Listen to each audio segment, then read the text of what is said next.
know we had to do it, right? Brother empowerment. It's been a long helping brothers to break through without breaking.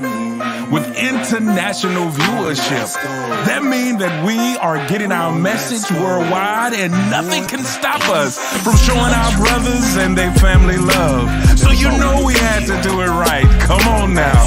Brother empowerment, we about to do it. Let's go.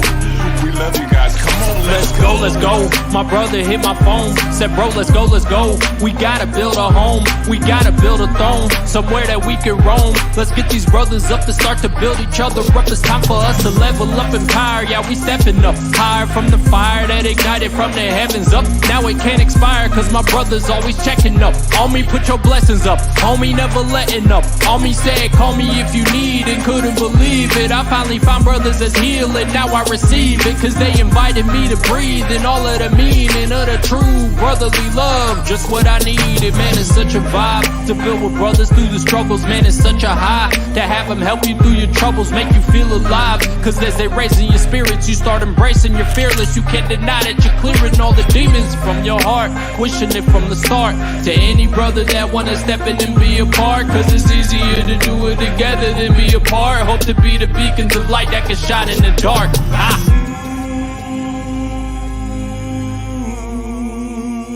Come on, let's go. What's going on, everybody? What's going on, good people? It's Thursday, so you know what that means. It's Brother Empowerment Day. Yeah, I can't even say anything because we've been kind of like, we took a break again because, some things happen. And so, but we're back. Yeah. So if it's your first time watching Brother Empowerment, I forgive you because it's our fault because we weren't consistent. But Brother Empowerment is a show designed to help brothers and their families to break through without breaking. This is not one of those bashing shows. So this is not an opportunity to sit there and tell people what they shoulda, coulda, woulda done and all of that. But this is an opportunity to engage in healthy dialogue and hope that something that is said will positively impact our brothers, their families, and their community. So bro, because nobody's really a guest. Yeah. I mean, I guess we can say Andrew's a guest. Really a guest. Yeah, second time on. Like, you only get one time. After that, you're not a guest anymore. Oh, man. Yeah, I mean, so Andrew, you got to tell the people who may have been under a rock and don't know, right? Didn't watch the last episode that you were on. They may not know. So tell the people who you are, who you is, who you be. My name is Andrew L. Gartner. I'm the founder and president of a nonprofit called Brothers Like Me, located in Philly. It's in Pennsylvania, if you don't know, but Philly. Originator of the word John. Yep. John, person, place, thing now. Yep. But anyway, back to Brothers Like Me. It's a anyway, back to Brothers Like Me. It's a nonprofit for anger management and domestic violence.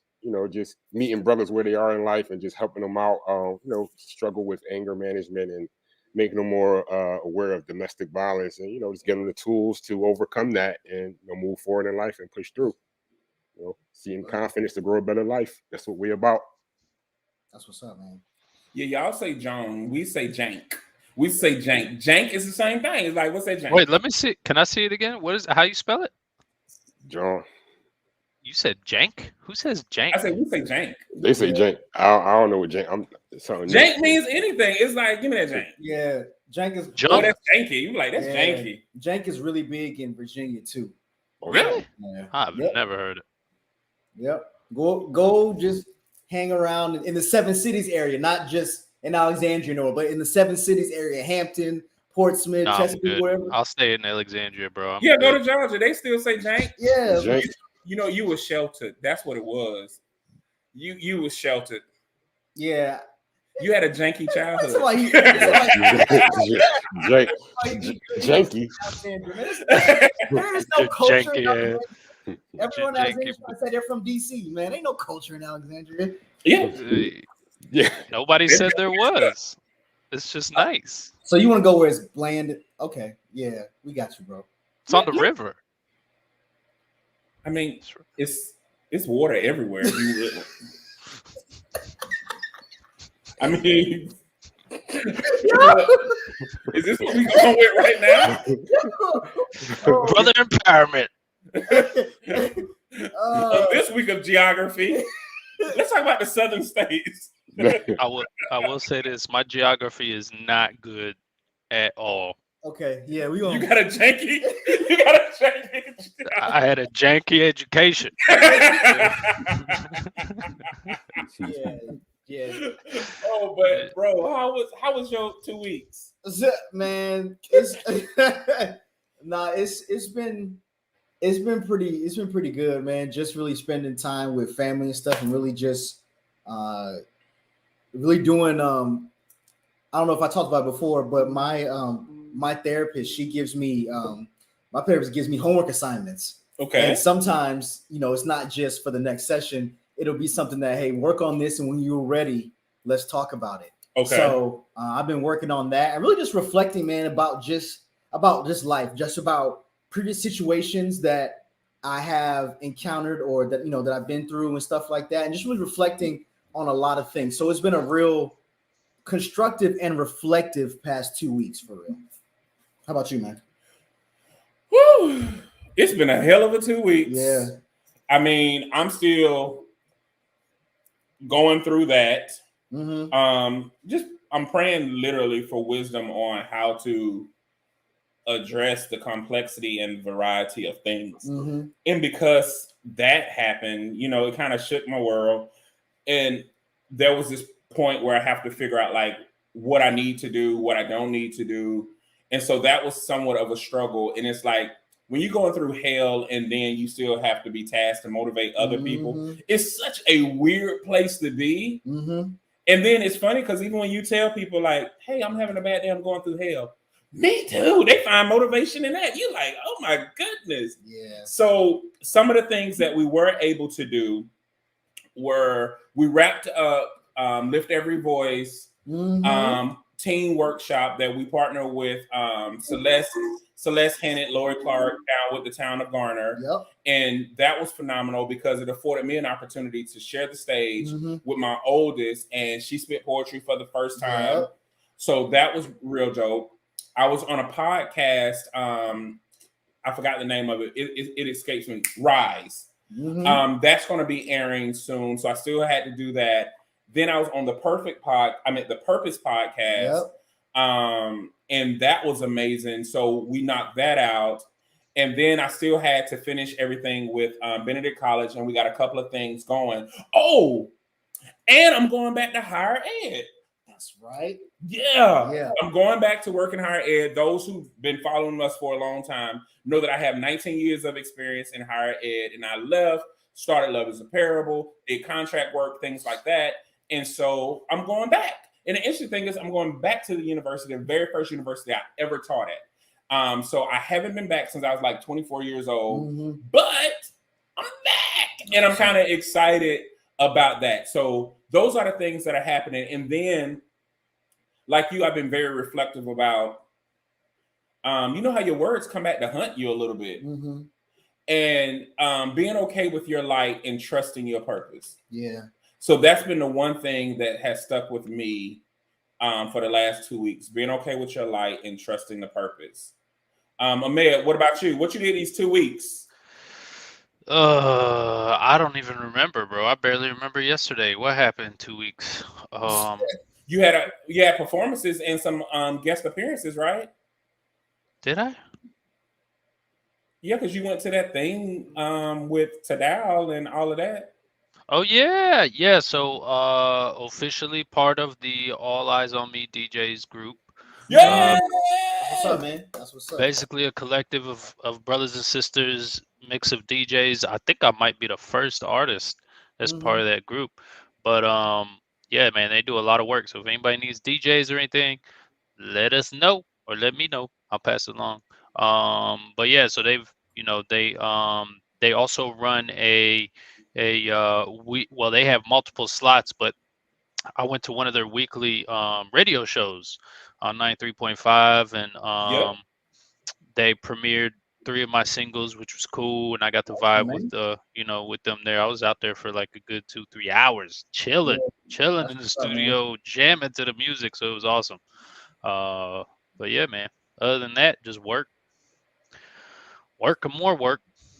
I'm proud of you, bro. Yeah, that's great. Man. That's dopeness right there. Really great exposure, man. Yeah, appreciate you. And actually, I do have one announcement I'll make. I have a song coming out soon. Okay. Okay. I'm not gonna say the date yet, but I'll probably post that in the next few days. Okay. So The whole song or just like a snippet or what? No, I'm gonna post like the drop date whenever it's gonna be released. Because I was about to say, let me hurry up and tell me so I can lose this weight so I can be in this video. Video coming soon. Bro, we got so many people on. Yeah. So you ready to go? Yeah.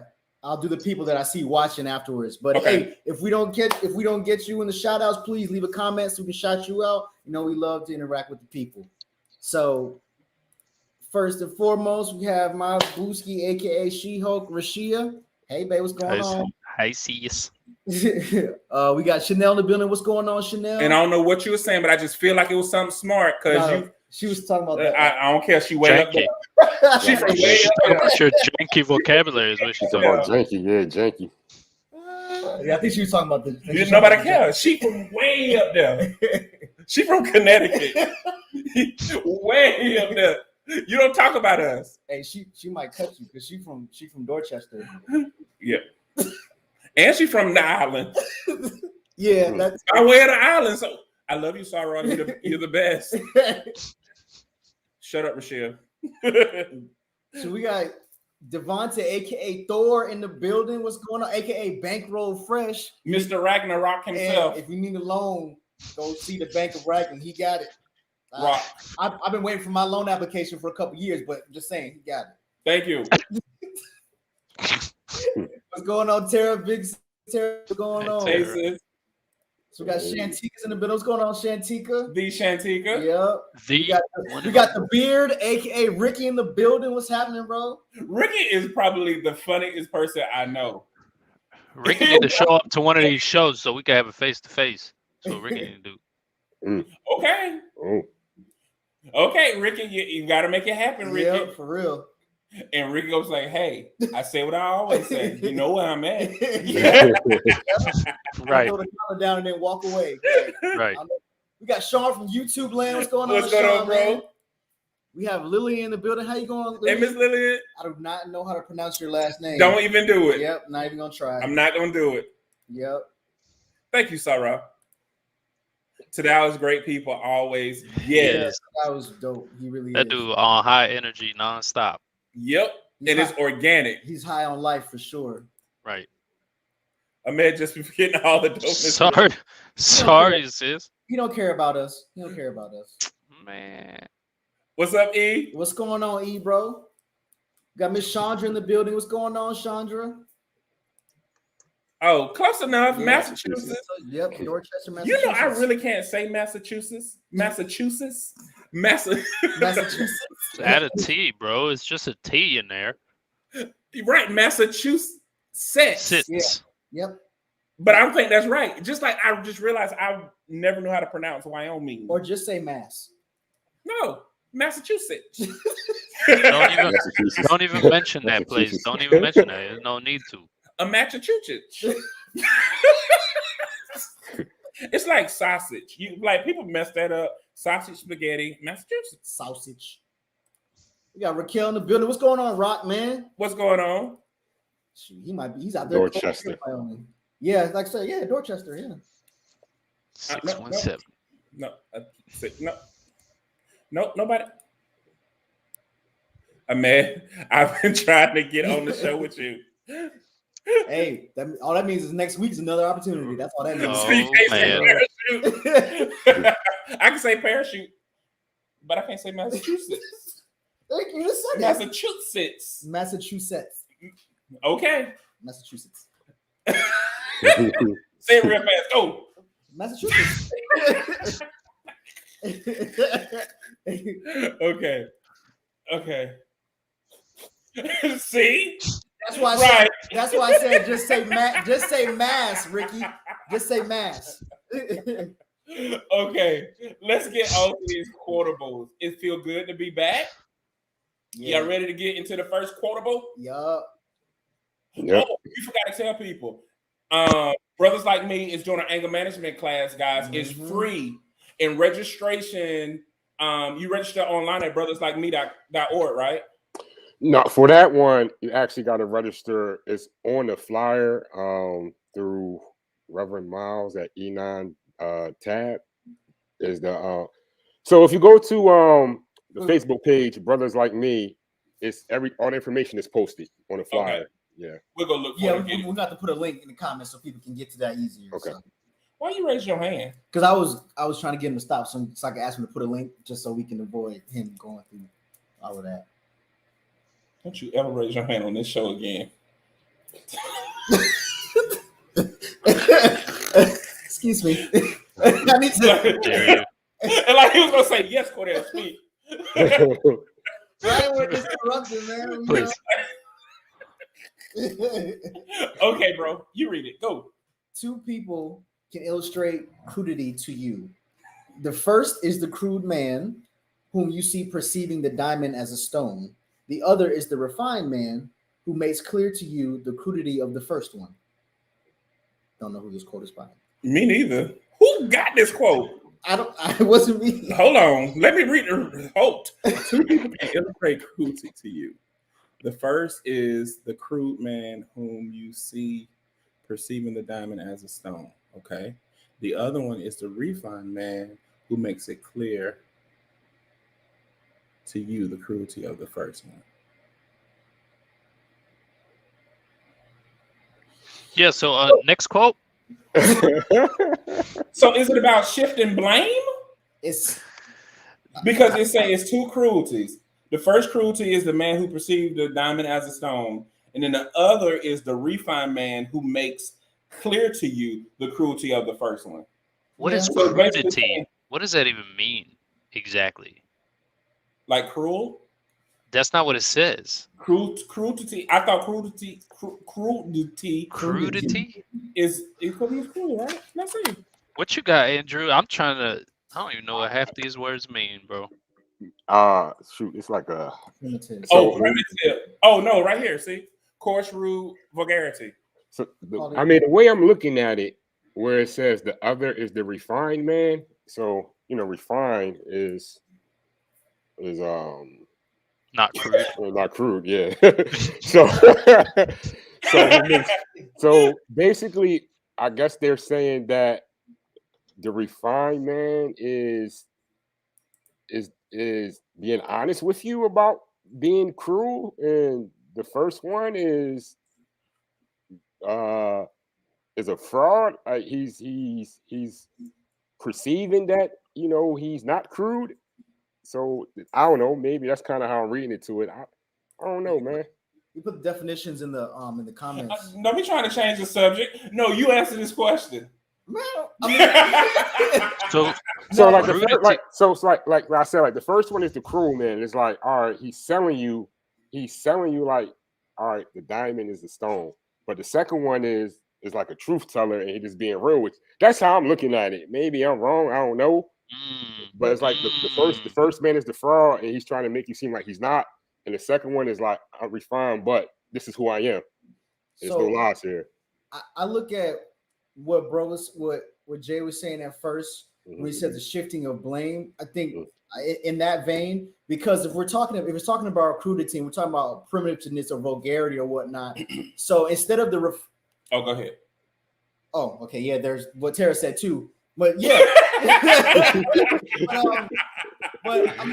But the refined man, instead of him helping the quote unquote the crude man or really providing some kind of clarity, he's really just mocking the quote unquote crude man. So that's another kind of crudity, because one person, I guess, is seen as just crude because he doesn't know, and the other one knows but doesn't choose to enlighten or to help. So he's crude too, in a different way.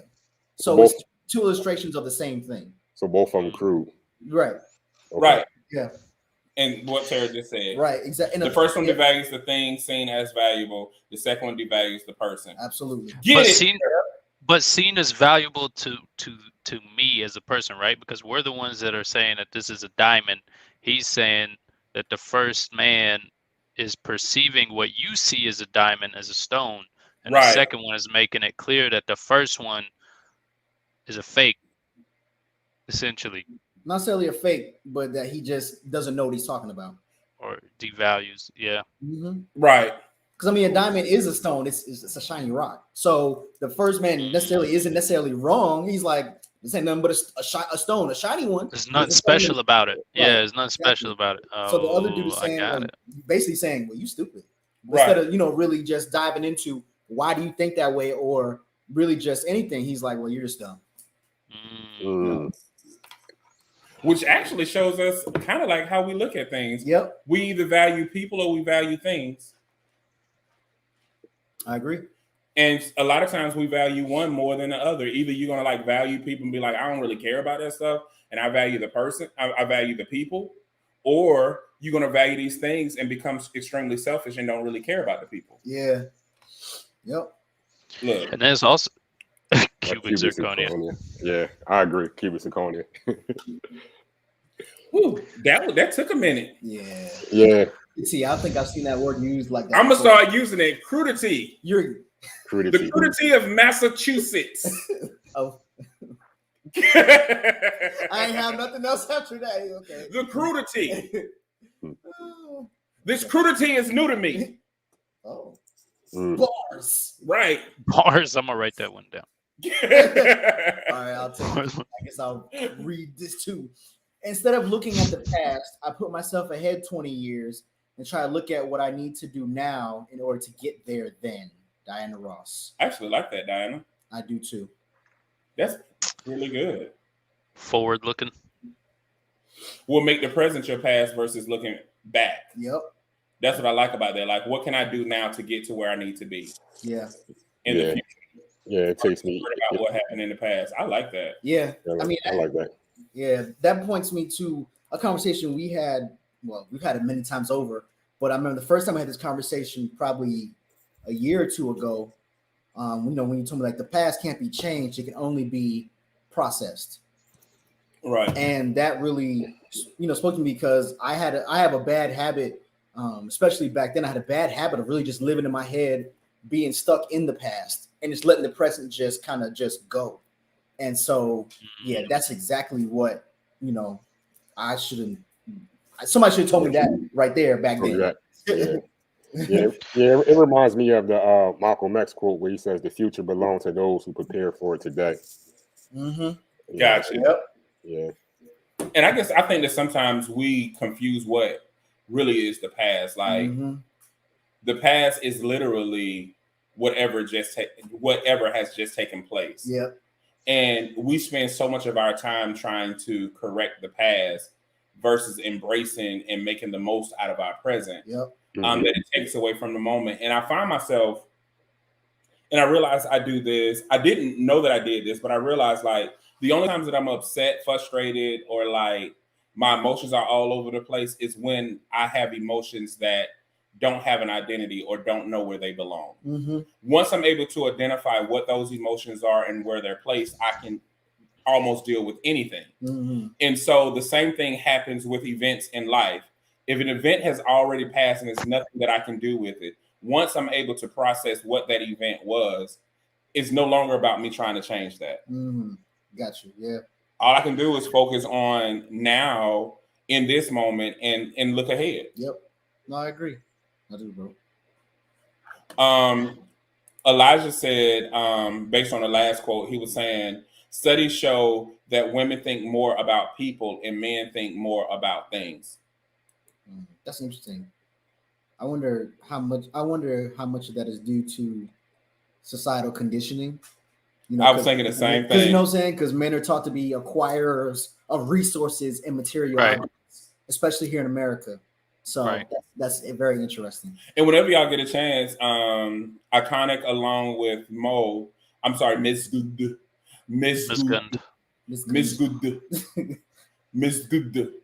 I want to say it like that. There you go. Iconic and Mizghund. They have a show that comes on Instagram on 9:30, and they actually did a 2-week dialogue about manhood and masculinity. And immediately when I saw this, it actually ties right into it, because manhood, unfortunately, is not the equivalent of womanhood is to women. Manhood is literally defined by not only masculinity, but it's defined by things that you acquire, like property or resources. It doesn't take into account really humanity. And I think that's probably why, because we still deal with that now. Like when they were having a discussion about what's a man, they literally were talking about all the things that he provide or what he should be doing, but it never really talked about him as a person. Exactly. Right.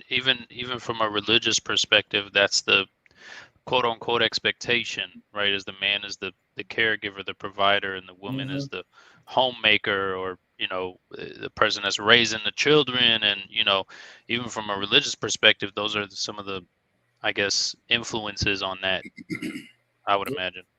Yeah. Well, and I guess when I think about like our faith, it deals more with women are actually defined as the most valuable things. Like women are considered more valuable than rubies. Anything that is of value technically is considered like a woman, like wisdom, knowledge. All of those things are considered a woman, even down to like the Holy Spirit. It's considered a woman. But man is often represented as, thank you, bro, a virtuous woman, right?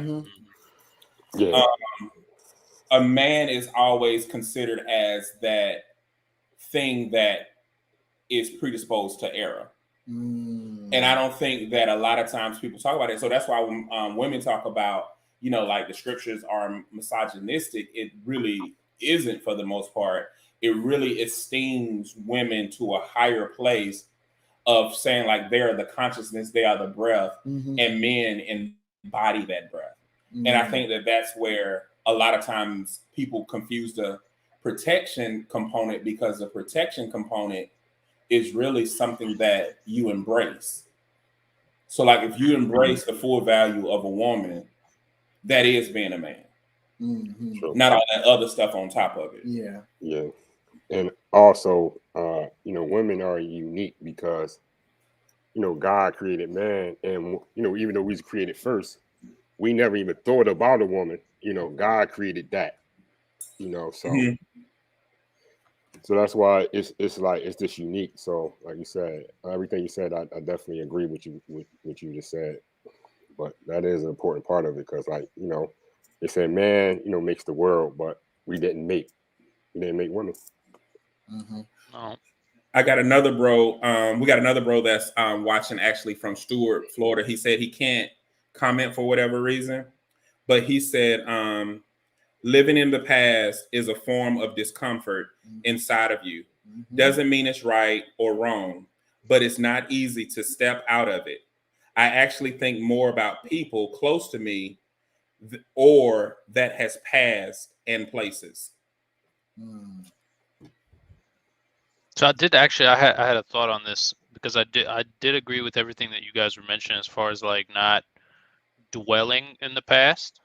But I feel like there is some importance to reflecting on the past, not necessarily dwelling, like don't get stuck in it, right? But there is a way to learn, at least for me, because what this is basically saying, the way I'm reading it, is don't worry about hindsight, just keep going forward. Foresight. But hindsight is very important, because without hindsight, the moves that you're going to continue to make might end up being the same mistakes if you never reflect on, what moves you made in the past that might have led down a path you didn't necessarily want to go down, right? The quote unquote mistakes that you made in the past. How else do you learn from them if you're not going to reflect on it? If you just continue forward, I don't think you can learn from because you got to learn from the past at some point. But don't you think that this is also a different way of, this is hindsight, because she made the past your present. Mm-hmm. I mean, I understand Versus what the past it's. of your I present. agree. So I agree with both, but I'm just saying the way that it's reading to me, it's almost like don't even reflect on the past. Gotcha. Okay. Gotcha. He said Adam actually asked for a counterpart. Which is true, but it wasn't. He didn't ask for a woman though, so it's like God put that thought there. So it was like, hey God, I need a woman. Like I asked for it. So that could have easily been another man. It could have been like a bro. It could have been a brother. So from my understanding, but you know what I mean, I don't want to go back and forth with the whole Adam and Eve thing. But that's just my opinion. That's how I read into it. Like when I think of Genesis, the beginning of the Bible and everything, and when when God created, the earth and the animals and all that, and then Adam came and said, hey, what's up, God? Like, I need somebody, I need help, I need something. So it wasn't like, hey, God, I need a woman. That was something that God, thought, say, all right. I get what you're saying. Yeah. He get what you're saying too. I think he was just saying like it was a request being made. Yeah. Chanel said, "Black men have it hard. I love y'all. Stay strong. I support y'all wholeheartedly. Thank you, sister. Yeah, thanks, Chanel. We love you. We love you too. Sora. Thank you. Appreciate that. Oh, Ricky said he agree with you, Iconic. That's it. I can log off now. I can log off. That's good. Have a good night. He said life is lived forward but only understood in retrospect. And I guess I was looking at I thought she did have a retrospective stance on what she was saying.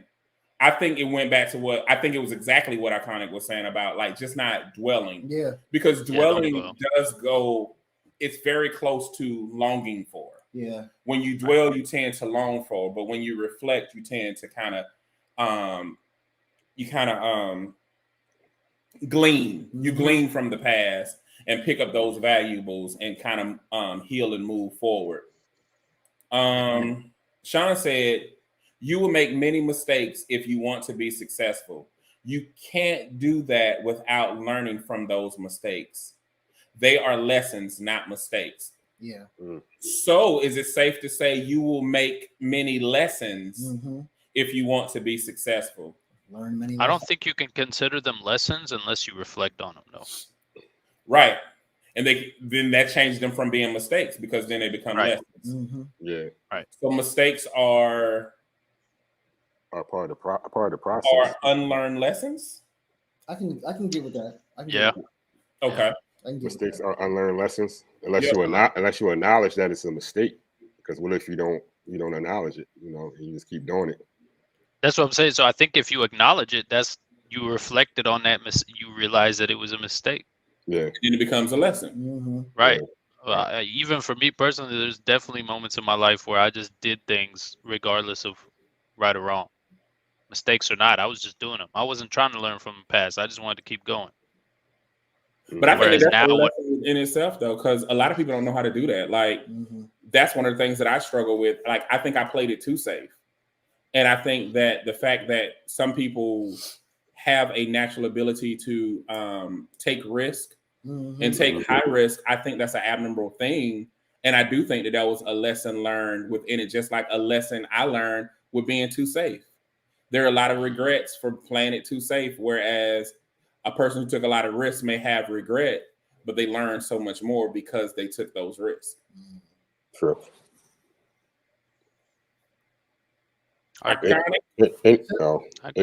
Anybody on here? Well, you said you're not really a risk taker, but anybody else on here consider themselves a risk taker? I think I was just for a certain part of my life, and then I kind of slowed down. Yeah, I mean, I was definitely. I mean, I guess it depends on. No, if we're just gonna go from a purely yes or no standpoint, yeah, I'm definitely a risk taker. I was gonna say because you have that gift that I don't have. Like you'd be like, okay, yeah, mine made up. Let's do it. Yeah, go. I've definitely done some things, and I even calculating the odds and the outcomes to the T. It's still a risk. And once I made it in my mind, I was like, well, I'm gonna do it. So it's a calculated risk. I mean, it's still risk nonetheless. Right. I mean, yeah. calculated risk simply can mean, yeah, if I jump off this building, I may die or break every bone in my body. You calculate the risk, but it's still a big risk nonetheless. Risk. You assess the risk. Risk assessments. So, I mean, that's kind of funny because when people do certain stuff, daredevils, whoever, like, man, think about what you're doing. And they're like, I did, but I still want to do it. So, Right. you know what I'm saying? Like the amount of, I think that the amount of calculation, that amount of assessment that goes into risk assessment, in a lot of cases, it doesn't really matter. It's still a risk nonetheless, and it's either going to have a certain outcome or it's not. Our brother from Florida said, what if you keep making the mistakes when you don't have a support system? Some people are like sponges. They soak up everything around them, like me. We got woo. Babe, don't. When he makes up his mind, bro, but that's admirable because you'd be like, okay. Like one of the things when I first met Cordell, he'd be like, I'm gonna make up my mind next Tuesday. I'm like, how you know? He'd be like, yep, I'm gonna have a decision by Thursday. I'm like, how do you know that? Like, how do you know you gonna, I'm making my mind Thursday? Hey, and I'm like, and that's amazing. I'd be like, nah, I'm gonna sit here till I figure it out. He'd be like, next Thursday, I'll be good. Self-awareness. Yo, why do you have because that's how you do it. You like, next Tuesday, I'm good. I'm like, how do you know? He literally used to ask me that too. Tuesday, I'm gonna make up my mind. And come Tuesday, he was like, yeah, I made up my mind, I'm gonna do this. What? And then once he made up his mind, it ain't no changing it. That's amazing. Now, when I do make up my mind, like if this is something I just want to do, and I know that I want to do it, I am going to do it. Right. It don't matter what it is. I'm just going to do it. Yep. I'm going to do it. Yeah. And I'm going to tell you I'm going to do it. Yep. Usually you don't reflect until you're about to repeat the mistake. Spider senses tingle like, yo, we felt this error before. We don't reflect every day on a past event until it's relevant. Yeah, I agree. I Or right after you make the mistake. I've done that before. Like literally right after I do them, I'm like, damn, I shouldn't have done that. Yeah, but see, I'm a reflector, so I don't think, I reflect all the time about every single darn thing. Even other people events, like, You turn me into a reflector.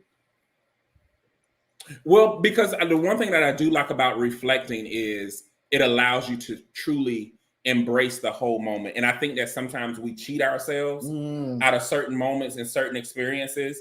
And I think if we become more intentional reflectors, when moments actually are happening, we allow ourselves to totally become consumed by them. Yeah. And I think that we'll have more clarity once we come out of whatever it is we're reflecting on. Yeah, no, I agree, man. Reflection is powerful. Very powerful. Okay, we getting through these. If you don't have confidence, you will always find a way not to win. Oh, yeah. Straight up. I think that was one of mine. Straight up. Oh, you gonna take it because it was a good one? No, because it was a sports one. I think it's one of mine. I think that's very just straight you up. You did a good job finding this one. Thanks.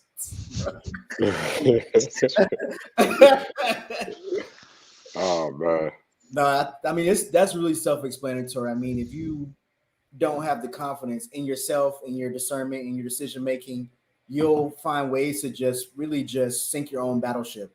And that don't necessarily mean just being defeatist, but you'll find ways to put off things that you want to do or just put off you. You'll procrastinate. Like I was a huge procrastinator when I was younger, and it still reaps its head. It still shows its head every now and then. But I was a big procrastinator when I was younger, and it was because one of the reasons was due to my childhood and my trauma from my childhood.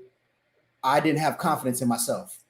Like my self-esteem was very low when I was younger. Right. Right. It's actually one of the things that Jay helped me with a lot. But my self-esteem was basically subterranean when I was younger, except at certain points. Right. When I was lifting weights and when I was playing sports with my friends, like, that stuff went away because I took my mind off of that. But once I was in a situation where I didn't have those two things, it came back, and that I was in that mode again. So this quote definitely spoke to me. No, I'm with you. Like, you don't make excuses. You'll run away from the problem, and I'm gonna bring this up because I'm Philly. I'm a Sixers fan, and we all know what's going on with the Sixers and Ben Simmons. Yeah.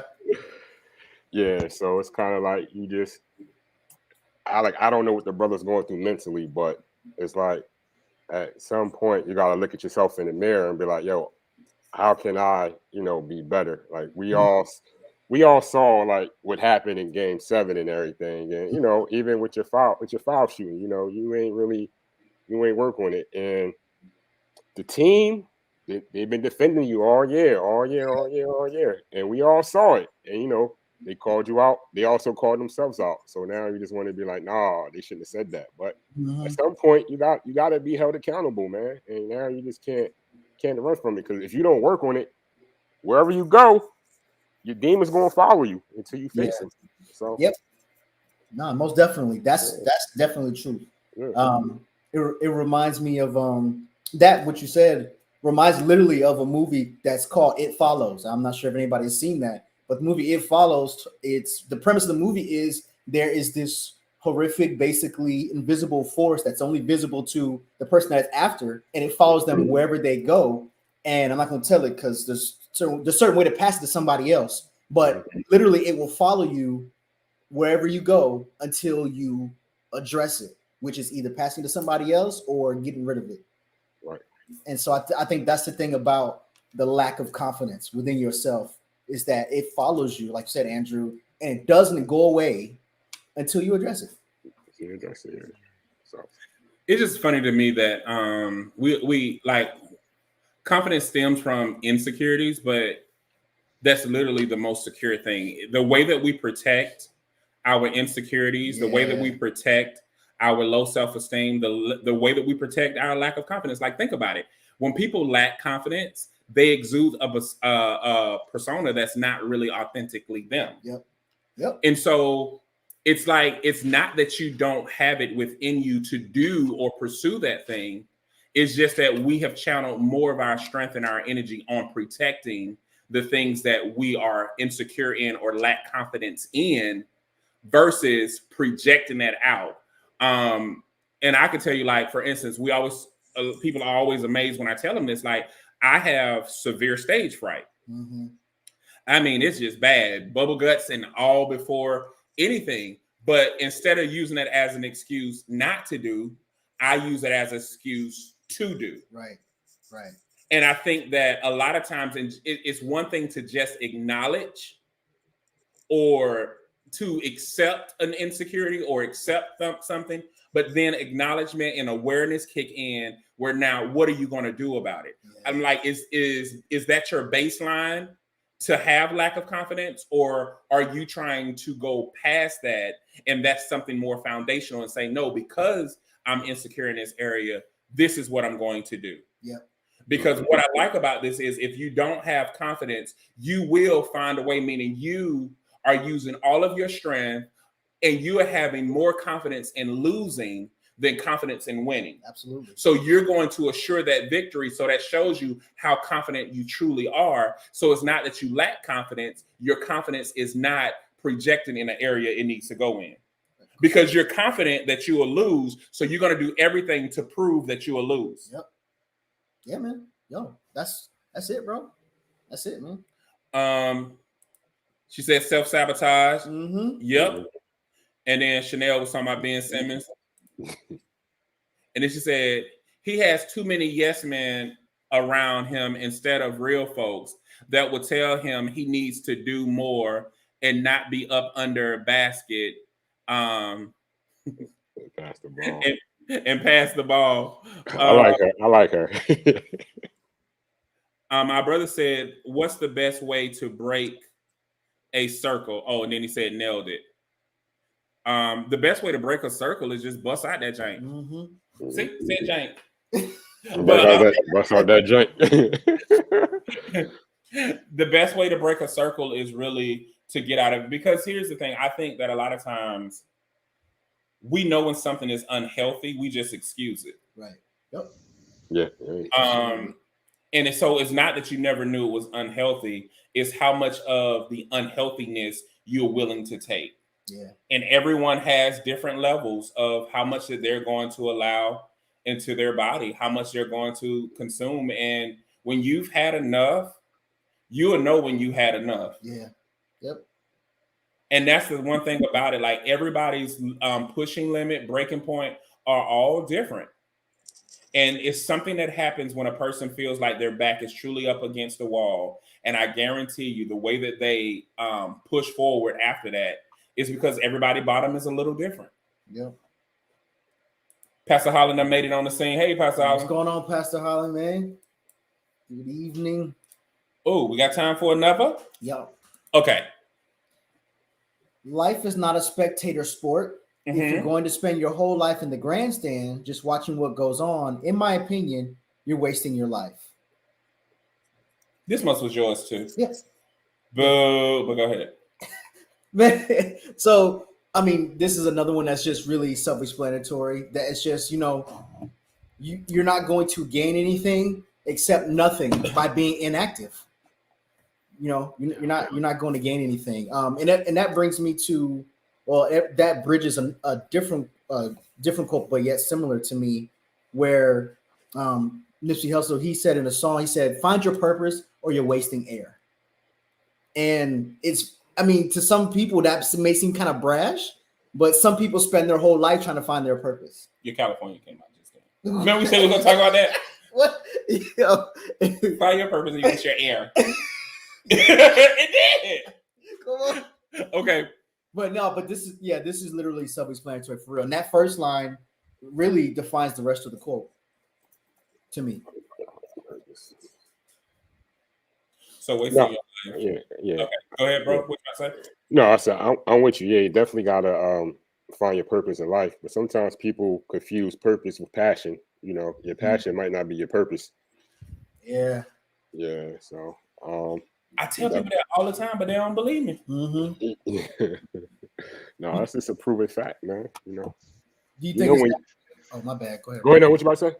I was gonna ask. Do you think it's that way because sometimes some people's passion is what, especially from a financial standpoint, works for them and gets them where they want to be? Do you think that's why they think their passion, they get that mixed up, their passion and their purpose?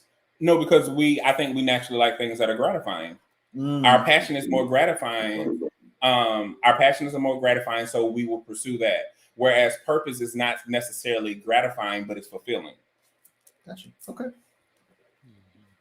And so then you'll find yourself like, have you ever it's almost like if you haven't had anything sweet for a while, right? Mm-hmm.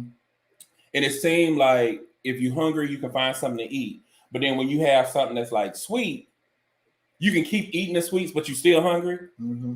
Because that's how passion is. It's sweet, but it's not fulfilling. Gotcha. But when you get rid of that junk food and you really stick to things that are really healthy for you, it's fulfilling and it gives you something. And purpose gains you clarity, and it'll show you how your passions can be included.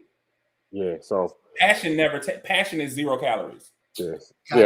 Yeah. So I use myself as an example. But for me, acting has always been my passion. Something I've been chasing. My purpose is what I do now, as far as with the anger management and domestic violence, and sharing my story and everything. So actually, my passion led me to my purpose, but my passion wasn't working out because it wasn't meant for me. Well, I can't say it wasn't meant for me because I'm still work in progress. But since I found my purpose, I noticed like my life been different. Everything's been flowing. Everything been clicking. I've been meeting the people I'm supposed to be. I'll be in the right places I'm supposed to be. And so that's how I would say I was fighting my purpose for a long time, because I didn't really want to like take a deep look at myself and be like, all right, you can use what you're going through to help people and, you know, change the world, or change certain parts of the world, the part, you know, where you at, you know. That's how I look at it. Because I always say, you know, we can only change where we at, and then it goes from there. It's, you know, it's a domino effect. Yeah.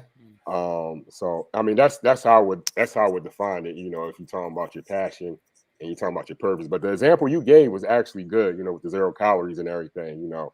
But your passion is basically something that's gratifying, that you really want, and purpose is like what you was meant to be, you know, what you was put on this earth to be. That's exactly how I define purpose. Yep. And that's what he was saying. Can you define purpose in your own words? And you just say it again for him, brother. You know, your purpose is what you was meant, what you was placed on this earth to be. Yep. Basically. Right. Yeah. Yep. And he said, I feel it can mean so many things. Is purpose and duty the same? I don't think so. I think duty can give you purpose, but I don't think they're one and the same. Yeah. Well, the reason why I struggle with it, because it's you got a duty to your purpose. Well, let's say maybe, and I don't know if this is what Elijah means, but let's say my duty as a father is to take care of my children. That is now my purpose. One of my purposes in this life is to take care of my children, right? Like that's a duty that was placed upon me. I can either accept it and make it a purpose, or I can not, right? Yeah.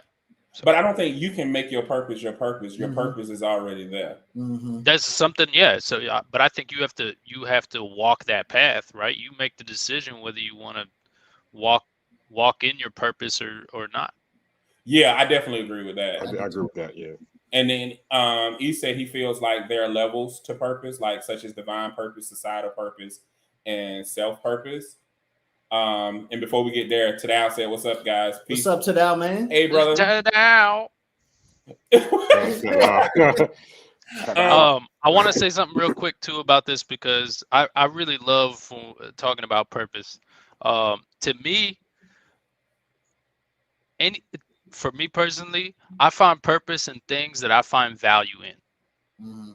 Also, so like, and you mentioned something about what Nipsey Hussle said, and it reminded me, because I had wrote a small section, like a couple bars that were talking about it, and I went and looked them up real quick because I wanted to remember. And what I said was, so every step I'm taking got to be taken with purpose, because it's the purpose that adds the fire inside the furnace. Without it, I can't even make a move. What's the purpose if I can't identify the value? Then it's worthless. So to me, everything goes back to that value. Like, and I've noticed over the years that the things that I feel like are a purpose to me, or I have purpose in, actually add value to my life. So now I can look at it the opposite way. If I'm just hanging out with a bunch of guys doing absolutely nothing and I found zero value in it, I peace out. That's not my purpose. Yeah. And I think that I just wanted to add clarity. I think that a lot of times there is a misnomer that your purpose changes and your purpose doesn't change. What you're created to be is what you're created to be. And a lot of times we do confuse the branches of our trees with a change or a move in this way, but it's not. It's just branches. And it's like, and a lot of times we focus more on the branches than the roots. And so like Andrew, I could act, sing, dance, write, the list goes on and on. And so many people is like, that's your purpose. And if that's my purpose, why wasn't I fulfilled? People like, oh, you're called to be a leader. You meant to be this, and that. Okay, why when I was in leadership, I wasn't fulfilled? You know, but when I tapped into my purpose, what I was created to be, all those branches that people saw are being used, but those are not my purpose. Right. And those things individually weren't of value to me and didn't give me anything that was gratifying. But when I stepped in my purpose, all those things that were not gratifying somehow became fulfilling, because I understood the purpose of them. I understood how they were connected to my purpose. And I think that a lot of times we mismanage. What'd you say? I said they were tools for you to use. Yeah, I think that we mismanage a lot of times, or we prematurely utilize a lot of things, and we say, "Oh, this is my purpose," because you do feel something, you are passionate about it, you do feel a connection, but we didn't take time to really examine the roots.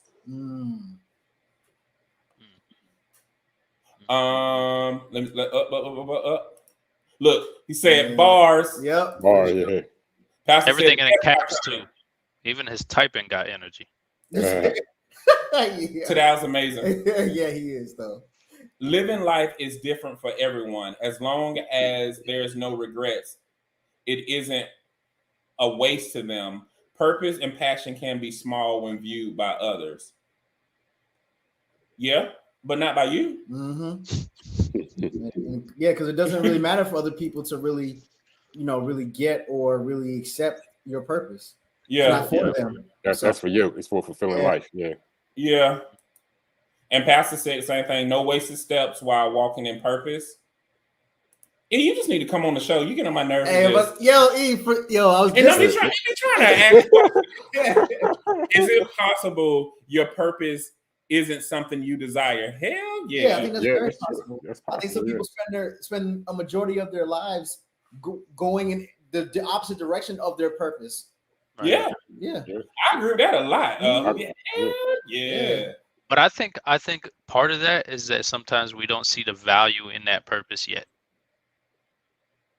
I think it takes time.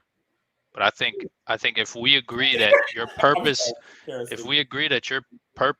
is somewhat predetermined for you, like you were put on this earth to do this one thing, you might not desire it when it first comes along, but if you're really paying attention, you'll end up finding the value in it, and then you will desire it.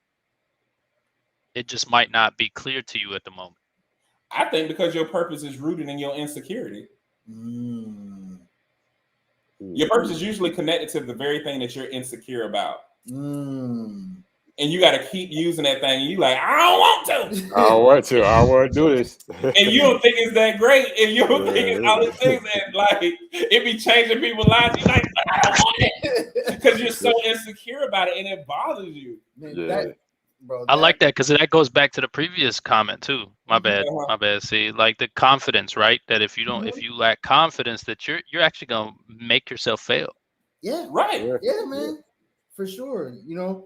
One of the things that Jay used to say all the time, he used to say, man, for every day that you basically defy your purpose and don't walk in your purpose, someone else their life is being negatively affected. He actually said they're dying. But he's like somebody else, someone else is dying because you're not walking in your purpose, because you never know what's going to happen or whose life you're going to affect. Like he just said, when you do that, when you walk in your purpose, you know what I mean? You don't know how far those ripples go. Yep. This fool here talking about I'm full sitting in the grants. Them seats. Shut up, Thank you, Pastor. And then I think, sister coming in saying basically the same thing. Sometimes you'll know your purpose and you're afraid to do it. Take the steps to make things happen. Yeah. Fear. Be confident in that thing. Fear. You're waiting on others to validate your purpose. Yep.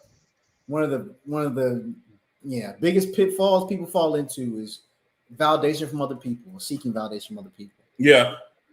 I agree. Goes back to confidence. Yeah. Courage. You have to have the courage to take that step. And that's something we talked about weeks ago on the thing we do on IG Live, is that a step cannot be considered courageous if fear is not a part of that step. That's dope. Yeah, they was on that. But I was going to add, because courage literally means heart. So you can't take a step without heart. Like, you have to have some level of conviction. Like, it may not necessarily be fear, but it could be conviction. Right. Wizard of Oz, right there. Gotta have heart. I mean, that's part of it. I mean, but to me, having heart is also overcoming that fear. Like, you have to have that to be able to overcome that fear. Yeah. So then it goes to, like, some people are afraid of things that they don't even put their heart into. You see what I'm saying? Explain that one. Like, there are certain things that people are afraid to do, but their heart is not in it all the way. Like, this is This is a prime example of peer pressure, for instance. Like you're not even really trying to do it, but you're afraid of it. Right. Okay. Peer pressure is a prime example of that, where people feel like they should be doing something and they scared to do it anyway. And part of that fear is because they know it's not part of their purpose. Right. Yeah. Look, Orvis, come on, talk Orvis. about. That's my female best friend, y'all. Easier said than done, some folks. Well, Orvis, for some folks, Orvis, the words easy never factored into the equation. No one said it was going to be easy. Yeah. She gonna be like, hold on. She gonna be like, hold on. I just felt her be like, hold on. Nothing we're talking about is technically easy. That never entered into the equation. We just said that it's necessary. Do you feel that living your divine purpose will lead to fulfillment of others? Others, yes. Who is all others? Of all others, I think that it's safe to say living in divine purpose will lead to fulfillment. Yeah. Period. It's secondary, but I do think that it will lead to fulfillment of others. Yes. Others, yeah. A bonus. I think it's more like, I don't think it will be considered more fulfillment, because fulfillment is for the person of purpose. Right. But I think that it will aid people in fulfilling their purpose. Right. Because purpose breeds purpose. So if you're a purpose-driven person, you're going to naturally help other people fulfill their purpose. And give them the confidence and the courage to walk in their purpose. Yep. Oh, come on. Ear. Can you imagine a team looking up into empty stands? I'm just the bubble. LeBron and them did it. Tell her, get on the field. Get on the field. And LeBron and them did it and won a championship. No fans. Look. No fans. No fans. Look, leave Orvis be. Other purposes. Yeah. I think he hadn't finished the sentence. Oh, I just think it's not fulfilled. I don't think it's fulfillment of other purpose. I think purpose is purpose. Mm-hmm. And I think that those arms are not necessarily purpose. Those are just the impact of your purpose. Right. Yeah. She's talking about no binocular. Look, we done made it to the end. Yeah. We done. Yo, it feels good to be back. Yeah, it does. That hour went by fast as I don't know what. Yeah. We got through a lot of the coast though, for real. I'm happy about that. Yeah, man. Andrew and Ahmed, it was great having y'all. I mean, iconic. It was great having you people on. Tell my government name is still fine. Hey, thanks. Hey. I'm working on it. So y'all people, look, you people be coming up with these names. Y'all know I'm old. I just look young, but I'm old. Hey, you gonna do the water fast with me next time, man? Who, me? With you? Yeah. I'm not doing 5 days. Yo, I heard about the water fast. I heard people's whole. What's the water fast? Their mental state change. Nothing but water for like what, 2 weeks? 7 days. Well, I did 5 days. All just nothing but water. Yeah, man. I've read stuff like that about watch YouTube videos about people's whole mental state change, like everything. I'm not doing 2 weeks. Well, I may give them 2 days. Give me 72 hours. Can the water be flavored? 2 hours before. Would that water be flavored? No. Even if it doesn't add any kind of anything? Well, they say you can use you could add Crystal Light. No Crystal Light. Clove to your water. Gotcha. But it kills 70% of your cancer cells in your body. It resets your immune system. Helps brain function and everything. So I definitely feel a big difference. Definitely, You hungry? Yo.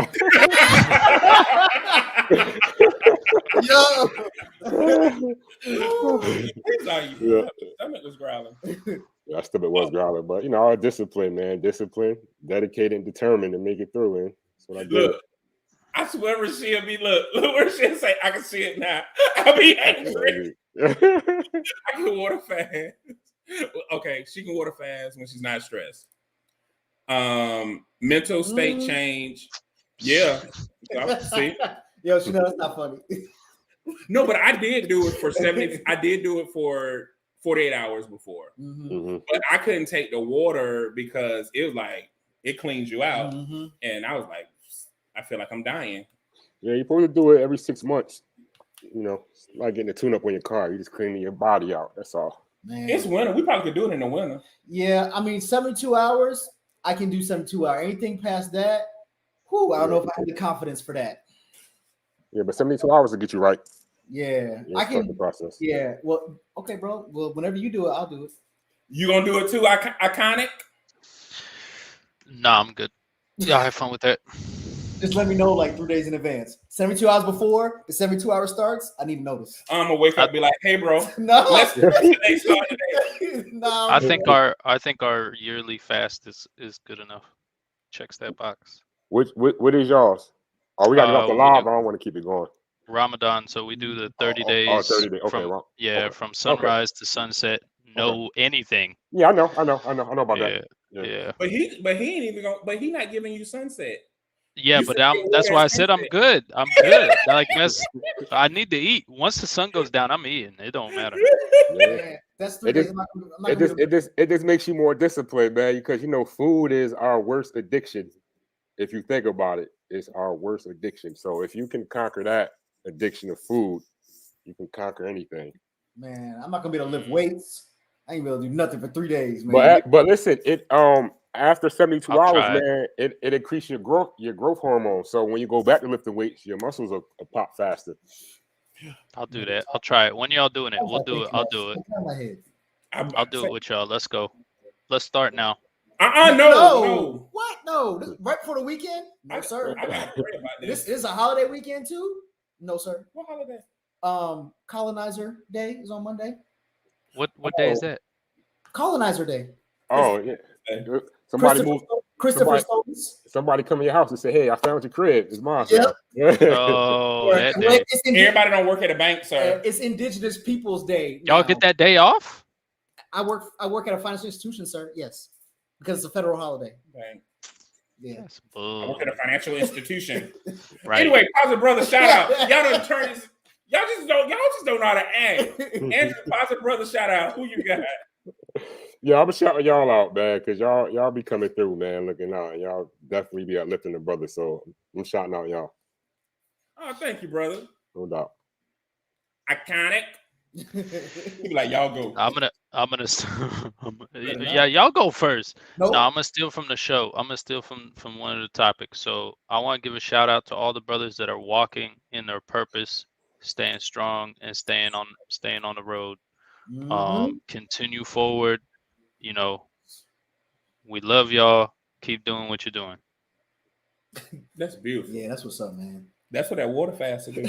He didn't even started yet. Mm-hmm. He's thinking about it. He went to the Oasis. Oh. The Mirage. It's a Mirage, bro. Nah, man. Y'all, I'm telling y'all can do it, man. I'll do it. Yeah. How long did you say? 7 days? So I did 5. Okay. Supposed to be 7. I'm gonna up you one. I'm gonna do 6. Y'all got 72 hours out of it. I'm giving you a good 3 days. Yeah, like that's it. Give myself 3 hours. Oh, shit, I guess on me. Oh man, bro. First off, shout out Iconic and Andrew, man. Y'all are dope brothers, man. Iconic. This was definitely talking about lifting spirits, Andrew. This definitely right here, man, was a spirit lifter for real. Like, this is what my Thursday. I'm automatically lit and happy on Thursdays because of this right here. Coming to my brother's house, seeing my family, and doing this. So shout out my brother Jay too, because it feels good to be, like he said, it feels good to be back. It feels good to be back. Shout out to E. Get your behind on the show, sir, so we can do this thing in real time, sir. Ooh, challenge. Get on the show, King. I'm gonna uplift you while I'm challenging. Get on the show, King. But not for real, in the spirit of keeping this brief. Shout out to all the brothers, man, who are being brothers and sharpening other brothers. That's it. Well, I'm definitely going to thank all of my brothers because I needed y'all for the last 2 weeks, and you guys were there in ways, even though Ahmed was extremely mean to me yesterday. But other than that, for the most part, get a 95. Yeah, 95. But all my brothers has been there for me the last 2 weeks. I thank you. I thank you for being a shoulder. I thank you just for everything. And I'm actually looking forward to building with every last one of you guys. And I don't know, every time I go through something, I really do think about the scripture that said their oppression made them grow stronger. Mm-hmm. And a lot of times people don't realize one of the things that when you are in your purpose, any type of affliction that you go through gives you a level of resiliency that you didn't even know that you had, and you're able to do even greater things. So the oppression will make us grow stronger. The things that we go through will make us literally stronger, not because, I can endure, but it's out of the things that we will produce. So a lot of the pain that we're going through that we think is stress or something that's holding us down, really is birthing pains. And the things that we're about to birth, man, I'm just so excited about that. And I am past hopeful. Mm-hmm. I am in a state of belief. I believe that we're going to produce some great things. Iconic's music is, I remember when we was talking about it, he's performing in more places. He's getting out there more. Mm-hmm. He's developing an organic fan base. And it's time for that. Brothers like me, I'm going to get in that anger management thing. Yeah. And it's so many brothers who are entrepreneurs who are doing great things that we're going to keep on building. And nothing is going to stop us from building. You know what I'm saying? And we're going to build together. And so all I can say now is welcome and solicit to any type of thing that dare challenge you in your purpose. Yeah. Because all it's going to do is take us to the next level. I love you guys immensely, and I am honored to call you guys brothers. Yes. Yes. Love you, bro. Love you too. If you think Love that, y'all. if you don't think you have anybody that loves you, just met 4 people that did. You got 8 fingers up. Yeah, you had 8 fingers. Well, 4. You know what? Y'all know what I'm trying to do. He said a 4 for 4. You know what I'm saying? 4 for 4. The love is double. The love is double today. 2 for 1 special. But yeah, you just met 4 people that do. We love y'all, and we'll see y'all next week because we're back. Cause as they raising your spirits, you start embracing your fearless. You can't deny that you're clearing all the demons from your heart, wishing it from the start. To any brother that wanna step in and be a part, cause it's easier to do it together than be apart. Hope to be the beacons of light that can shine in the dark.